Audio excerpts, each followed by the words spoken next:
আমি নিয়ে আসছি একদম সুস্বাদু সরিষা ইলিশ। কিভাবে এত স্বাদের সরিষা ইলিশ রান্না করে খাবেন সেই রান্নাটা, আমার পুরো রান্নাটা দেখুন আর শিখে নিন সরিষা ইলিশ রান্না। আসসালামু আলাইকুম। আজ আপনাদের দেখাবো সরিষা ইলিশ। দেখুন, এইখানে আমি মাছ কেটে নিয়েছি। এই যে মাছগুলোকে আমি এইভাবে কেটে নিয়েছি। সরিষা ইলিশ করার জন্য আমার লাগবে ইলিশ মাছ, লাগবে হলো পেঁয়াজ কুচি, কাঁচামরিচ আমি ফালি করে নিয়েছি। লাগবে এখানে আমি সরিষা পেস্ট করে নিয়েছি। এখানে আমি কালো সরিষা নিয়েছি। কালো সরিষায় ঝাঁজ বেশি, সাদা সরিষা নিলেও কোনো সমস্যা নেই, কিন্তু আমি কালো সরিষা নিয়েছি। এখানে নিয়েছি জিরা পেস্ট, লবণ, হলুদ, আর লাগবে শুকনো ঝালের গুঁড়া, তেল। সামান্য অল্প কিছু দিয়ে আমি সরিষা ইলিশ কীভাবে রান্না করতে হয় সেটা দেখাবো। প্রথমে মাছে আমি লবণ দিয়ে দেব, তারপরে দিয়ে দেব অল্প করে একটু অল্প হলুদ দিতে হবে।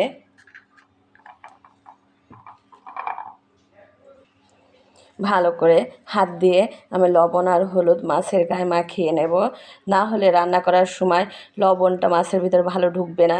কারণ আমি বড় বড় করে মাছ কুটেছি। দেখুন, এই যে অনেক মোটা মোটা বড় বড় মাছ কুটে তারপরে আপনাকে অবশ্যই লবণ হলুদ হাত দিয়ে এভাবে মেখে নিতে হবে, তাহলে মাছের ভিতর লবণ হলুদ ভালো ঢুকবে, খেতে টেস্ট হবে।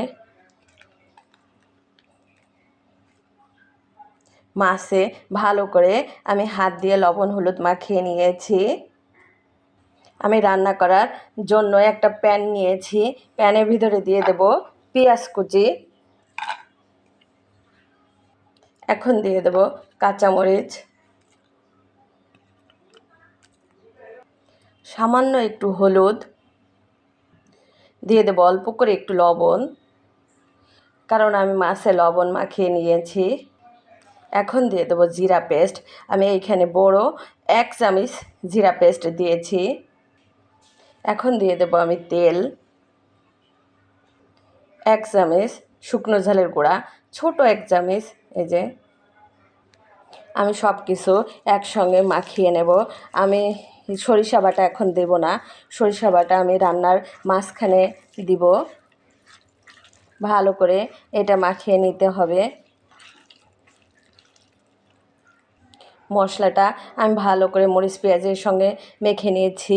এখন দিয়ে দেব আমি মাছ দিয়ে আমি মশলার সঙ্গে মাছগুলোকে এই যে এইভাবে ভালো করে মেখে নেব। মাছগুলোকে আমি মশলার সঙ্গে ভালো করে মেখে নিয়েছি। সরিষা ইলিশে একটু তেল বেশি দিতে হবে, অল্প, বেশি না, একদম। এইভাবে হাতে মেখে সরিষা ইলিশ রান্না করলে খেতে অনেক টেস্টি হয়। আমার মা সবসময় আমি দেখেছি এইভাবে করে। আমি আমার মার কাছ থেকে এই রান্নাটা শিখেছি।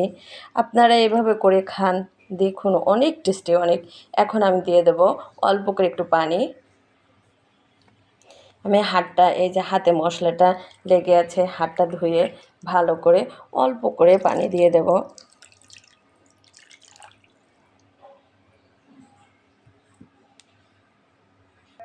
দেখুন, এই যে আমি এতটা পানি দিয়েছি। এখন আমি এটাকে চুলায় উঠিয়ে দেব। আমি সরিষা ইলিশ মাছটা চুলায় উঠিয়ে দিয়েছি। দেখুন, আমার সরিষা ইলিশে জাল উঠে গিয়েছে। এখন আমি একটা ঢাকনা দিয়ে ঢেকে দেব। 5 মিনিটের জন্য আমি একটা ঢাকনা দিয়ে ঢেকে দিচ্ছি।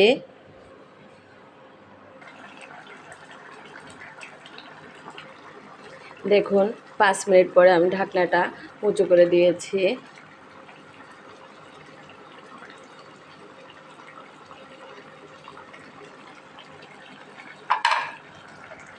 এখন দিয়ে দেব আমি সরিষা বাটা, ছোট্ট একটা চামচের।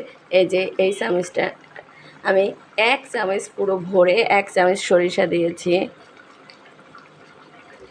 সরিষাটা একটু পরে দিলে ভালো হয়, ঘ্রাণটা একটু বেশি থাকে।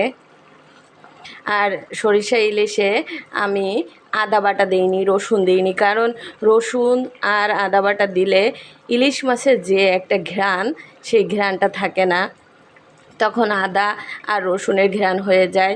এই জন্য আমি যখন ইলিশ মাছ রান্না করি আমি আদা রসুন বাটা দিই না। আমি আরও 2 মিনিট ঢাকনা দিয়ে ঢেকে দেব।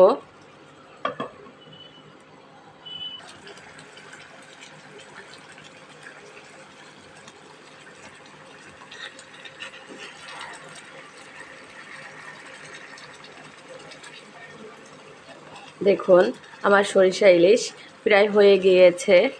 আমি ঝোল টানিয়ে ফেলবো, একটু পানি রাখবো না।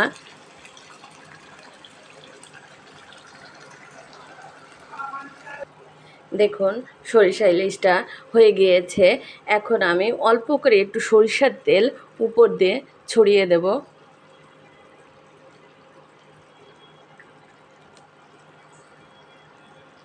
আর দিয়ে দেব 2 টুকরা কাঁচামরিচ।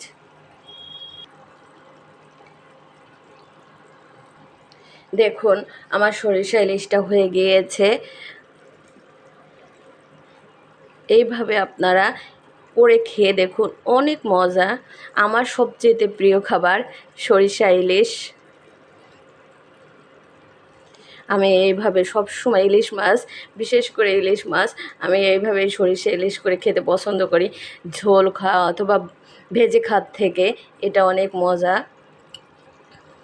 এটা আপনি পোলাও দিয়ে অথবা ভাত দিয়ে যে কোনো কিছু দিয়ে খেতে পারেন। আমি এখন নামিয়ে ফেলবো। হয়ে গিয়েছে আমার সরিষা ইলিশ, আমি নামিয়ে ফেলেছি। আপনারা এভাবে সরিষা ইলিশ করে খান, খেয়ে দেখুন যে কতটা সুস্বাদু।